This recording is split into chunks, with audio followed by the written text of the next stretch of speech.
O contexto deste texto lido nos narra um dos momentos mais tristes e mais amargos na vida dos discípulos de Jesus.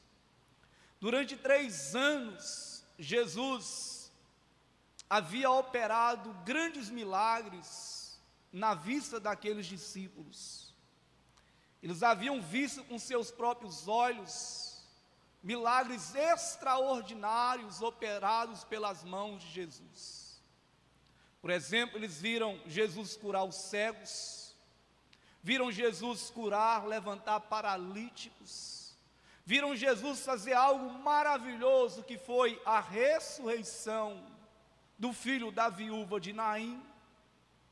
Avistaram também com seus olhos o milagre da ressurreição de Lázaro, que estava morto, depois de 4 dias, em que ele chega e diz: tirai a pedra, e diz: Lázaro, vem para fora. E Lázaro então, depois de 4 dias, ressurge, ressuscitado, vivo, para a glória de Deus. No entanto, o texto aqui nos menciona que esses discípulos estão apáticos, eles estão entregues a uma tristeza demasiada no coração, eles estão com o coração totalmente entregues à decepção. Ora eles haviam avistado os feitos operados por Jesus durante 3 anos. Durante esses 3 anos, Jesus havia instruído a eles que ressuscitaria.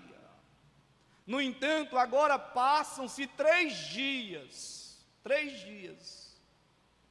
em que eles haviam avistado, contemplado Jesus, condenado, crucificado, morto naquela cruz. Eles estão deixando Jerusalém desapontado, decepcionado. E a pergunta que permeava na mente dos discípulos naqueles dias: onde está todo aquele poder? Onde está aquele poder que disse: Lázaro veio para fora? Onde está aquele poder que operou vários sinais e maravilhas e milagres? Eles estão questionando: cadê Jesus, que tanto fez, mas agora 3 dias, e não dá sinal, não aparece? É assim que esses 2 discípulos estão deixando Jerusalém, estão percorrendo o caminho de Emaús.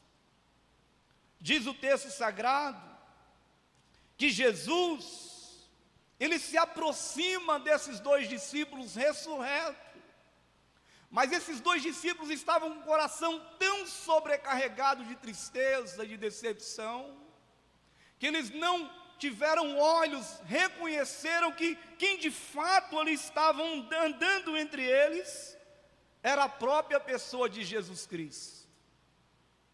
E Jesus então questiona, pergunta aqueles 2 dizendo: que conversa é essa? Que palavra é essas que vocês têm trocado caminhando? E por que vocês estão tão tristes, cabisbaixos? E aí aqueles 2 discípulos que estavam ao caminho de Emaús disseram: és tu o único peregrino em Jerusalém que não sabe das coisas que nela têm acontecido nesses últimos dias? E Jesus então questiona: o que tem acontecido? O que tem acontecido de tão grande relevância nesses dias? E eles então responderam para Jesus a respeito de Jesus o Nazareno, que foi profeta, poderoso em obras, palavras diante de Deus e diante de todo o povo, e como os principais dos sacerdotes e dos príncipes entregaram a condenação à morte e o crucificaram. 21 nos mostra a palavra de decepção desses 2, dizendo: nós esperávamos que fosse ele que viesse para restaurar, remir o reino de Israel. Acontece que hoje já é o terceiro dia desde que essas coisas aconteceram e nada. A verdade é que algumas mulheres dentre nós maravilharam, as quais de madrugada foram ao sepulcro, e não achando seu corpo, voltaram dizendo que também tinha visto uma visão de anjos, que dizia que ele está vivo. Alguns dos que estavam conosco foram ao sepulcro e confirmaram que as mulheres disseram, mas não viram. Jesus ouviu, irmãos, essa palavra até neste ato, até neste ponto. Quando chega neste ponto, Jesus exorta praticamente aqueles dois discípulos que caminhavam no caminho de Emaús, dizendo: honestos e tardos de coração para crer em tudo que os profetas disseram. Não convia que o Cristo padecesse estas coisas para que entrasse na sua glória? Diz então que no decorrer daquele caminho, Jesus começa então a expor as Escrituras, iniciando por Moisés até os profetas. Jesus apontava nas Escrituras acerca do seu ministério terreno, acerca de como seria sua morte e a sua ressurreição ao terceiro dia. De tal forma que eles percorreram o caminho até a entrada da aldeia, onde iam ficar, na aldeia de Emaús. Diz o texto que aqueles dois constrangeram Jesus, dizendo: fica conosco, o dia já se declina. E o texto diz que Jesus entra no aposento daqueles dois de Emaús. Jesus senta à mesa com eles, mas no ato de partir o pão, algo sobrenatural e maravilhoso vai acontecer. Jesus então pega o pão, ele levanta o pão aos céus, ele dá graça, ele abençoa o pão e parte distribuindo aqueles dois discípulos. Jesus tinha uma maneira única de fazer este ato. Ninguém abençoava o pão como Jesus abençoava. Ninguém orava na hora das refeições como Jesus orava. Ninguém partia o pão e dava o pão como Jesus partilhava. E diz que quando Jesus faz isto, entrega o pedaço de pão para cada um daqueles discípulos, diz que algo sobrenatural acontece. Os olhos daqueles dois discípulos foram totalmente abertos. Eles viram que de fato era Jesus que estava entre eles. E quando isso acontece, a Bíblia diz que Jesus imediatamente desaparece no meio dos dois. Os dois, conscientes de que era Jesus que ali estava, ressurreto, diz que eles deixam o pão e a mesa e saem correndo de volta para Jerusalém. Ao encontrar os discípulos novamente em Jerusalém, agora eles têm uma mensagem dizendo: olha, nós vimos Jesus ressurreto, Ele está vivo, Ele esteve conosco na partilha do pão no entardecer na nossa casa. Interessante, irmãos, que esse é um fato marcante na vida desses dois discípulos que desciam para Emaús. Nós podemos aqui nesta noite trazer 4 objetivos que Jesus teve naquele encontro com aqueles dois discípulos de Emaús. Primeiro objetivo que Jesus tinha era simplesmente fazer com que o coração daqueles discípulos voltassem a queimar, a arder novamente. E veja que é isso praticamente que vai acontecer. Diz que eles disseram uns para os outros, dizendo: porventura não ardia o nosso coração quando pelo caminho ele nos falava? Porventura não ardia o nosso coração quando este pelo caminho abria as Escrituras a nós? Irmãos amados, trazendo isso para as nossas vidas nessa noite aqui neste lugar. Quantos são os corações que não ardem mais na presença do Senhor? Quantos são os corações que não queimam mais pela presença de Jesus? Quantas são as pessoas que não têm mais a alegria de voltar para a casa do Senhor? Quantas são as pessoas que não sentem mais o coração arder como chama quando ouve a palavra de Jesus? Se há algo, se isso está acontecendo nas nossas vidas, irmãos, nós precisamos reaver como tem sido a nossa jornada, a nossa caminhada na fé. A verdade é que muitas pessoas incrivelmente perderam o fogo no coração, a chama acesa na alma. Quantas são as pessoas que não têm mais alegria da salvação? Quantas são as pessoas que estão praticamente como esses dois discípulos descendo para Emaús, triste, cabisbaixo, não andando mais de acordo com aquilo que Cristo tem para as nossas vidas. O coração já não pulsa mais pelas Escrituras Sagradas. O coração já não arde mais, não queima mais pela presença maravilhosa do Espírito Santo. Precisamos urgentemente orar como Davi, que quando ele sente que estava perdendo a alegria da salvação, ele ora desesperadamente, dizendo: ó Deus, restitui-me a alegria da salvação. Esses dois homens estavam com o coração entristecido, decepcionado, entregues à decepção. Mas quando Jesus fala ao coração deles, o coração deles embraseiam novamente, o coração deles é tomado pelo fogo, e ele diz: não vê, porventura não ardia o nosso coração quando ele falava? O nosso coração tem que voltar a arder para Deus, meus irmãos e irmãs. O nosso coração tem que voltar a queimar pela presença de Deus. Se o seu coração não queima mais, não arde mais pela presença de Deus, é sinal de que há algo errado na sua vida. Segundo o propósito de Jesus naquele encontro, foi simplesmente fazer com que eles voltassem para Jerusalém. Veja bem que eles estão deixando Jerusalém, e eles estão regressando, voltando à vida antiga, ao caminho, à vida, à jornada de Emaús.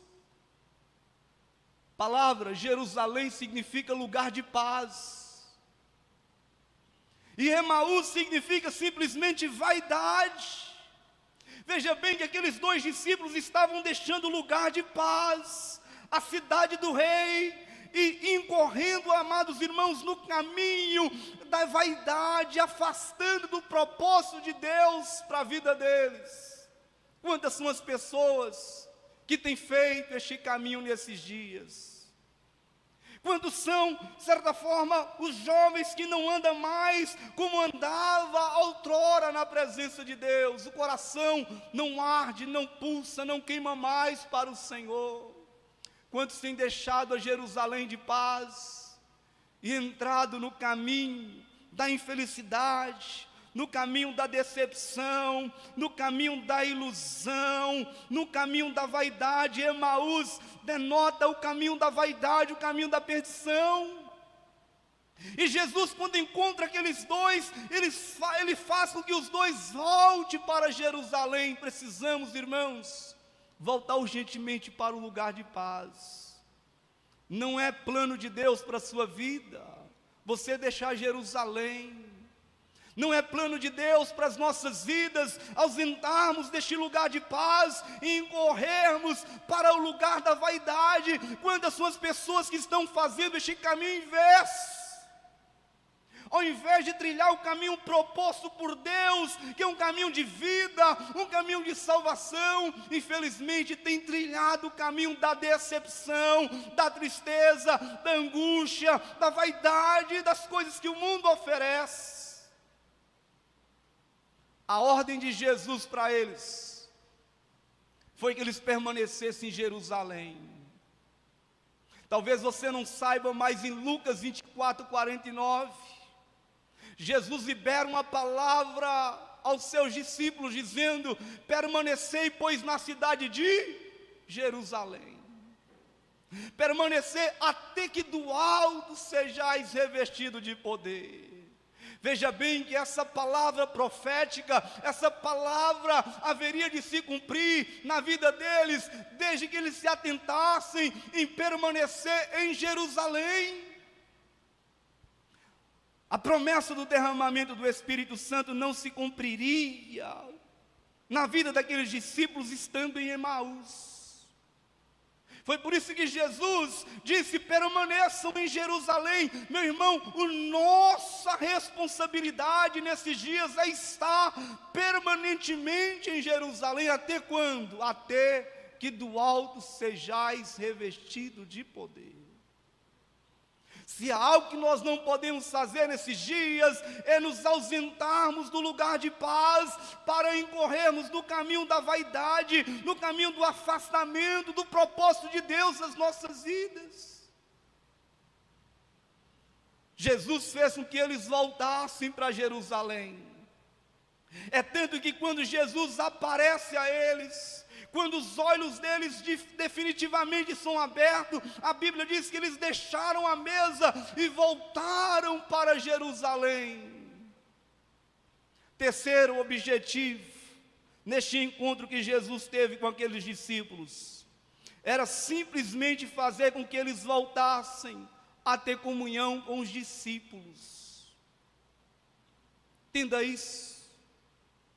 A Bíblia diz que aqueles dois estavam deixando a comunhão, Jerusalém.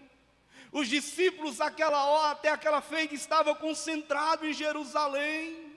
Mas aqueles dois disseram: vamos voltar para as nossas vidas. Vamos voltar para Emaús. Vamos voltar para a nossa vida rotineira. Vamos voltar para o nosso mundo velho. Estamos decepcionados. Irmãos, quantas são as pessoas que fazem isso? Quantas são as pessoas que você conhece que abandonou Jesus, abandonou a igreja, por causa de alguma decepção, por causa de alguma palavra maldita, por causa de um olhar, faltou uma mensagem, talvez por causa de um cumprimento, uma palavra que a pessoa aparentemente achou dura do pastor, simplesmente deixou Jerusalém e incorreu no caminho de Emaús, amados irmãos. Vontade de Deus para eles é que eles voltassem a ter comunhão com os discípulos em Jerusalém.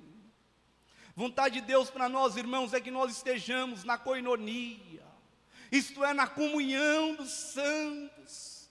Quantas são as pessoas que em meio a esta pandemia se perderam, desviaram, afastaram dos preceitos, dos planos de Deus para a vida dele e para a vida dela. Quantos jovens que infelizmente estão incorrendo no caminho da decepção, cabisbaixo, voltando para Emaús, sua vida antiga, sua vida outrora. Aqueles discípulos, quando tiveram um encontro com Jesus, diz que eles deixaram tudo, voltaram para Pedro, Tiago, Mateus e os demais discípulos, abraçaram uns aos outros. Esta é a vontade de Deus para a nossa vida, irmãos amados. Mesmo em meio a essa pandemia, a Bíblia diz que, ó, quão bom e quão suave que os irmãos estejam em união.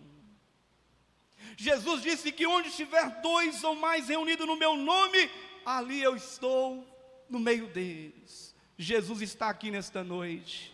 Quantos aqui creem que Jesus está aqui nesta noite? Você está no melhor lugar onde você deveria estar. O melhor lugar para se estar, irmãos, é congregados. O melhor lugar para se estar é estarmos juntos uns com os outros, em comunhão, adorando Jesus. Não é da vontade de Deus que você deixe a comunhão, não é da vontade de Deus que você abandone a sua igreja. Quarto e último objetivo era fazer com que eles carregassem uma mensagem de vida e não uma mensagem de morte. Lembra qual era o estado deles quando Jesus os encontra no caminho de Emaús? Quem lembra? A Bíblia diz que eles estavam cabisbaixo. A Bíblia diz que eles estavam andando, discutindo uns com os outros. A Bíblia diz que eles estavam desapontados, decepcionados com o cristianismo. Há quantas pessoas assim? Quantas pessoas decepcionadas com a igreja, decepcionada com o pastor, decepcionada com o diácono, com alguém do louvor. Quantas são as pessoas assim, irmãos, tristes? E enquanto a pessoa está andando assim, ela está carregando uma mensagem de morte, uma mensagem de decepção. Olha, já é o terceiro dia, e até agora nada. Terceiro dia, ninguém mandou uma mensagem, ninguém ligou para mim, ninguém me visitou, decepcionado, caminhando para Emaús, triste, cabisbaixo. Mas quando Jesus encontra com esses dois, quando Jesus assenta à mesa com os dois, no momento que eles abrem os olhos, a Bíblia diz que eles regressam para Jerusalém. Só que agora, eles não estão com o coração tomado pela tristeza, irmã Ceissa. Só que agora eles não estão com o coração tomado pela decepção, irmão Edmar. Agora eles estão com a mensagem de vida, uma mensagem dizendo: Jesus está vivo, Jesus ressuscitou, Ele está entre nós. Você crê que Jesus está vivo? Se você crê que Jesus está vivo, dê uma forte salva de palmas para Ele nesta noite. Aleluia. Diga bem forte: Jesus está vivo, Jesus ressuscitou. Essa é a mensagem, irmãos, que Jesus quer que você carregue na sua vida. Essa é a mensagem, amado irmão, amada irmã, que Jesus deseja que você carregue no decorrer de toda a sua vida. Não é a mensagem de morte, não é a mensagem de decepção, mas a mensagem é que Jesus está vivo, Ele ressuscitou. Amém? Esta é a palavra de Deus ao seu coração nesta noite. Eu quero que você se coloque de pé no seu lugar. E deixa eu te perguntar novamente: como é que está seu coração? Como é que está a sua vida espiritual, meu irmão, minha irmã? Como é que está a sua vida nesta noite? Como é que está seu coração no dia de hoje? Será que seu coração não está frio?